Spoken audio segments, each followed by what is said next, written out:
Hello guys, कैसे हैं आप सभी। आई होप अच्छे होंगे। तो रेनू ब्लॉग में आज आपका स्वागत है।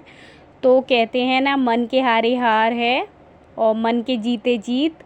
कबीरदास जी ने कहा है कि जय और पराजय केवल मन के भाव होते हैं। अगर हम किसी कार्य को शुरू करने से पहले ही अगर हार मान लेते हैं तो हम सचमुच में हार जाते हैं। और किसी कार्य को करने से पहले अगर विजय सोच लेते हैं हम कि विजय प्राप्त कर लेंगे, तो हम उसमें क्या है, सफल हो जाते हैं। और परेशानियां हर मनुष्य के जीवन में होती है। आजकल तो मुझे लगता है लोग खुश तो कम, टेंशन ही ज़्यादा लेते हैं सारे लोग।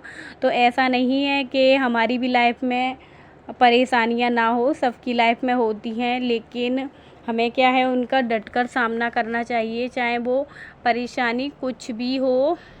और हंसकर चलते रहने में क्या है, पर दुख भी कम होता है। हंसते हंसते कहते हैं ना, किसी का सामना करो किसी परेशानी का तो वो और ही सरल हो जाती है। तो देखिए, यहाँ पर मैं बनाने जा रही हूँ आज दाल चावल। और ये ना मैंने क्या है, दाल रखी क्या है, सील रही थी। बरसात का मौसम है तो उसे क्या है, मैंने साफ़ किया हुआ था। कीड़े वीड़े तो नहीं थे उसके अंदर, लेकिन मैंने उसे साफ़ किया हुआ था। और उसके बाद मैंने दाल बनाने के बाद यहाँ पर मैं तड़के के लिए ये लगा रही हूँ, मतलब सॉरी मतलब भूंज रही हूँ। और साथ ही साथ मैं काम करती रहती हूँ, जैसे एक के साथ डबल काम करना, जल्दी जल्दी मैनेज करना पड़ता है। ऐसे ही मुझे उल्टा सीधा जैसा मुझे आता है, मैं जल्दी जल्दी काम कर लेती हूँ। और ना मैं आज चावल क्या है, कुकर की बजाय बनाऊँगी भगोनी में। और पहले वैसे भी सब लोग भगोनी में बनाते थे, तो मैंने भी क्या है, यहाँ पर भगोनी में बनाए हुए हैं चावल। जो बोलते हैं ना, पसाकर पानी डालकर ज़्यादा पानी के अंदर। और यहाँ पर हो रहा है दिन का टाइम, तो काफ़ी दिनों से मैं इसे सोच रही थी काम को करने की। कल करे सो आज कर, आज करे तो अब। तो सही कहते हैं, मुहावरा ठीक है। क्योंकि कोई काम को हम सोचते हैं कल कल कल करते रहते हैं, लेकिन कल कभी आने वाला नहीं होता है।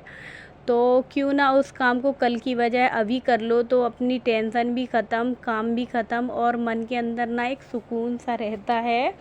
तो इतने दिनों से, मतलब इस साड़ी को क्या 1 साल के करीब हो चुका था, तो ये रखी हुई थी। मतलब मेरी तबीयत ठीक नहीं थी, तो इस वजह से। और तो अभी क्या है, मैं इसको फॉल पी को इसके अंदर कर रही हूँ। तो आप लोगों को एक बार की बात है जो मैं आप लोगों को बताना चाहती हूँ कि शादी से पहले की बात है, मेरी सगाई हो चुकी थी। और इंगेजमेंट के अंदर क्या है, मतलब मुझे साड़ियाँ मिली हुई थी, 2 साड़ियाँ थी। तो मेरी नानी क्या है, मेरी मामी है, उनके यहाँ पर गई हुई थी फॉल पीको कराने के लिए। तो मामी की बेटी थी, वही करती थी फॉल पीको। तो फिर बाद में मुझसे नानी आकर बोलती हैं कि तुझे तो कुछ नहीं आता है, कुछ नहीं है कि मतलब सिलाई वगैरह कुछ ना कुछ किया करे, फॉल पीको कुछ नहीं आता, घर का काम मतलब सिलाई से रिलेटेड। तो उस समय तो मैंने ध्यान नहीं दिया कुछ भी। लेकिन जस्ट 1 साल के बाद क्या है, मेरी शादी हो गई थी। और शादी के बाद क्या है, काफ़ी सारे मतलब ब्लाउज हो गए थे मेरे पास, ब्लाउज। और साथ में क्या है, साड़ियाँ, क्योंकि नई शादी होती है तो कपड़े ज़्यादा हो जाते हैं, मतलब नए रेडी करने के लिए, क्योंकि पहले से तो कोई तैयार करके नहीं रखता है।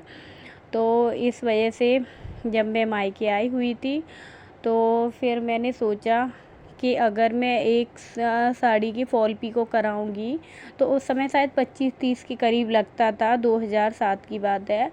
तो 25-30 रुपये लगेंगे। तो अगर 5 साड़ी मैंने करा ली तो मेरे 150 के करीब पैसे तो चले ही जाएंगे, कम से कम मान के चलो। तो मैंने कहा इतने पैसे क्यों देना फालतू में, क्योंकि बजट कम होता है। मतलब साड़ी वगैरह इतनी सारी मुझे रेडी करवानी थी, ब्लाउज के पैसे भी देने थे। तो मेरे मन में विचार आया कि मैं क्यों ना खुद ही फॉल पीको कर लूँ। तो फिर मैं क्या है, जो मामी की बेटी थी उनके पास गई हुई थी। मैंने कहा मुझे सिखा दो फॉल करना, पीको करना, लेकिन मुझे बोरिंग लगता था, मतलब फॉल रखना और पीको तो मुझे अच्छा लगने लगा जब उसने बताया, सिखाया मुझे, तो मैं सीख गई थी। लेकिन धीरे धीरे क्या है, सफाई आ गई और तब मैं क्या है, समझ चुकी थी, मतलब मेरे अंदर इतनी समझ आ गई थी कि नानी ठीक कहती थी, क्योंकि कुछ पैसे बच रहे हैं, मतलब पैसे भी ऐसे अपने बच जाएंगे और क्या है, काम का काम हो जाता है। तो फालतू में पैसे तो बर्बाद नहीं करने चाहिए, क्योंकि शादी के बाद हम लोग समझ जाते हैं कि पैसे की अहमियत क्या होती है, क्या नहीं। तो चलिए आज की वीडियो यहीं तक है, बाय।